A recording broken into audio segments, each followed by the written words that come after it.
প্রাথমিক শিক্ষক নিয়োগ 2025, যেখানে ভ্যাকেন্সি ছিল 13,421টি।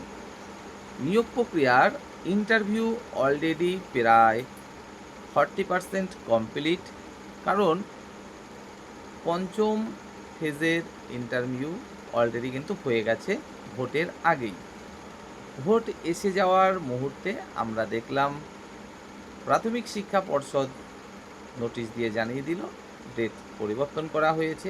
তারপরে একটা সময় দেখা গেল পুরোপুরি বন্ধই রেখে দেওয়া হলো ইন্টারভিউ প্রক্রিয়া। নতুন সরকার এসেছে, অর্থাৎ পশ্চিমবঙ্গে পরিবর্তন এসেছে, কিন্তু নতুন সরকারের যে পূর্ণ মন্ত্রিসভা আমরা ইদানিং সময়ে দেখতে পাচ্ছি। তো যাই হোক, মন্ত্রিসভার যে শিক্ষামন্ত্রী তাকেও আমরা দেখতে পাচ্ছি। তবে উনি কিছুটা সময় অবশ্যই নেবেন নিজের সমস্ত রকম কাজ বুঝে নেওয়ার জন্য এবং সঠিক সিদ্ধান্ত নেওয়ার জন্য। এটা কিন্তু একটা স্বাভাবিক বিষয়। তার সাথে এই যে প্রাথমিক শিক্ষা পর্ষদের সভাপতি চেঞ্জ করা এবং সেই সভাপতি এসেও সমস্ত কাজ বুঝে নেওয়া, তার জন্যও কিছুটা সময় অবশ্যই প্রয়োজন, সেটাও কিন্তু আমরা খুব ভালোভাবেও বুঝি।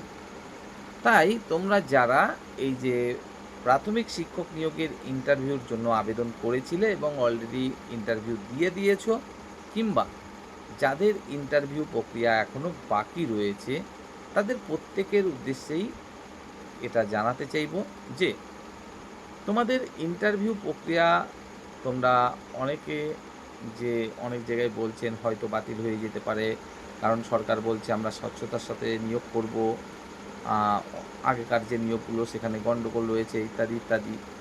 তো এত দুশ্চিন্তা করার কোনো কারণ নেই।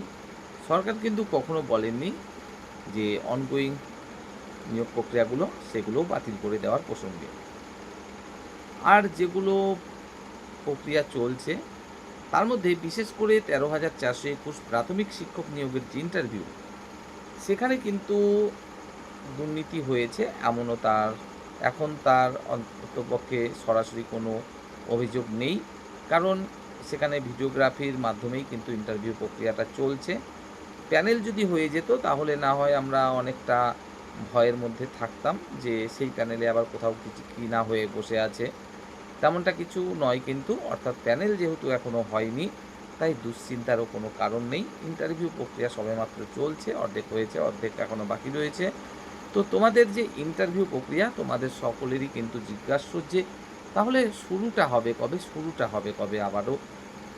তো তোমাদের ইন্টারভিউ প্রক্রিয়াটা তোমরা ধরে রাখতে পারো যে আগামী মাসটাও কিন্তু সময় লাগবে, অর্থাৎ নতুন পর্ষদ সভাপতি, নতুন শিক্ষামন্ত্রী, ওনারা মিটিং করবেন, সমস্ত বিষয় বুঝে নেবেন এবং নতুন করে সিদ্ধান্ত নেবেন যে বাকি ইন্টারভিউটা কবে নেওয়া যেতে পারে, সেই সম্পর্কে আবার সঠিক সিদ্ধান্ত নেওয়া, কোন জেলার কবে ইন্টারভিউ হবে, সমস্ত কিছু। তারপরে তার একটা নোটিশ দেওয়া এবং তোমাদেরকে সুযোগ দেওয়া একটা প্রস্তুতির জন্য, কারণ তোমরা অনেকেই হাল ছেড়ে দিয়েছো যে কবে হবে নাকি হবে না, আদতেও তার ঠিক নেই ইত্যাদি ইত্যাদি। তাই সামনের মাসটা অর্থাৎ জুলাই মাসটা পর্যন্ত তোমরা আশা করতে পারো যে তোমাদেরকে অপেক্ষা করতে হবে, বা সুযোগ বলতে পারো একটা আবারও নতুনভাবে সঠিক প্রস্তুতি নেওয়ার।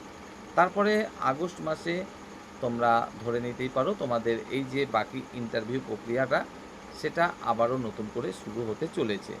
তো যাই হোক, এবার একটা কথা তোমাদেরকে ব্যক্তিগতভাবে বলি, অন্য আরও একটি ইউটিউব চ্যানেলে তোমরা হয়তো আমাকে দেখবে।